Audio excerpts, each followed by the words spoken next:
Lamentablemente, lo que está pasando en este momento es que la reforma laboral se está hundiendo y es muy doloroso porque a mi parecer esta es la mejor de las reformas sociales que ha presentado el gobierno. Yo escuché y tomé atenta nota de los planteamientos que hizo la oposición y me hubiera gustado que estuvieran aquí hoy para poder refutarles varios de sus argumentos, porque se supone que para eso es que debería servir la discusión pública, abierta y franca que se da aquí en el Congreso de la República, pero por el contrario, el pan de cada día de esta comisión ha sido una ruptura constante del quórum, lo cual no permite que haya un debate serio y que la gente se entere incluso de qué cosas son las que les molestan de la propuesta de reforma laboral del gobierno, que ni siquiera plantea derechos nuevos, sino que recupera derechos que gobiernos anteriores le quitaron a Colombia, a los trabajadores y a las trabajadoras, sobre la base de una promesa de que iba a incrementar la cantidad de empleos que se ofrecían en Colombia, promesa que fue fallida. Así que obvio que Colombia tiene el derecho a evaluar esa política de flexibilización y de precarización laboral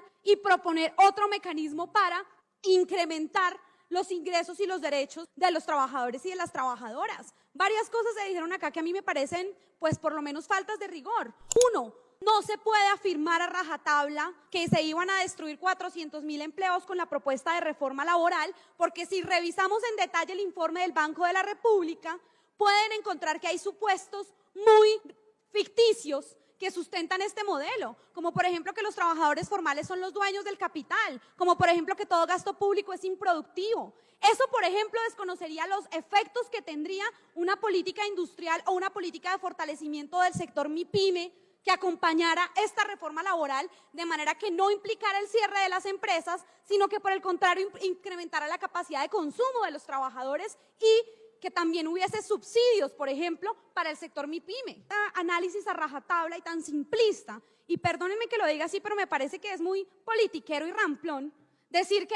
ese es mejor dicho el concepto y que no se puede discutir y que no se puede debatir. Es que están felices con la condición de precarización de los trabajadores y de las trabajadoras. No se nos olvida que fue el gobierno del Centro Democrático el que propuso que a los jóvenes no nos pagaran salario mínimo ni siquiera, que supuestamente será el gran truco para que hubiera empleo para la juventud, seguir precarizando las condiciones laborales de los trabajadores y de las trabajadoras. No estoy de acuerdo. Ahora, sí quería hacerle una sugerencia al gobierno, y es que esta reforma creo yo que debe acompañarse de varias otras medidas. Lamentablemente, en la discusión de la reforma tributaria nosotros propusimos, por ejemplo, una tarifa diferencial en el impuesto de renta para el sector MIPYME, e increíblemente pasó en la plenaria de la Cámara a pesar de no tener el aval del gobierno, y la tumbó el ministro de Hacienda y el gobierno nacional en la conciliación. Medidas de este estilo, no digo que sea la única, pueden haber muchas otras, por ejemplo, una política de reindustrialización como la que ha planteado el Ministerio de Industria y Comercio, pero que es muy linda en el texto, en los informes, en los documentos, pero que a la hora del té, a la hora de ver con cuántos recursos cuenta para la reindustrialización,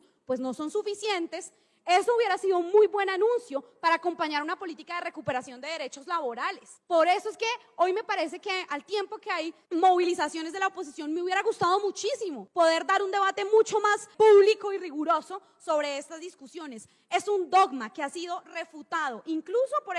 el Premio Nobel de Economía del 2021, afirmar que si el salario de los trabajadores incrementa, que si el salario mínimo incrementa, entonces sí o sí, por definición, vamos a tener una disminución en el nivel de empleo de la economía. Eso no se puede afirmar a rajatabla, y ni siquiera estamos hablando de una reforma que incremente el salario mínimo. Pero esos dogmas y esas tesis hoy ya podríamos o deberíamos estar en la posibilidad de debatirlo aquí en el Congreso de la República, pero lamentablemente no tenemos las voces que sustenten esas tesis porque están felices presentando su ponencia, cerrando el micrófono, yéndose y saboteando la discusión de la reforma laboral, como si las condiciones de los trabajadores y las trabajadoras en este país estuvieran bien y no necesitáramos una transformación de las relaciones productivas. No podemos abandonar la meta de la reindustrialización de nuestro país. Eso lo propuso el presidente Gustavo Petro en campaña y hoy parece que no hace parte de sus prioridades. Ojalá haya una actitud de rectificar y de retomar ese planteamiento para que se puedan acompañar iniciativas de este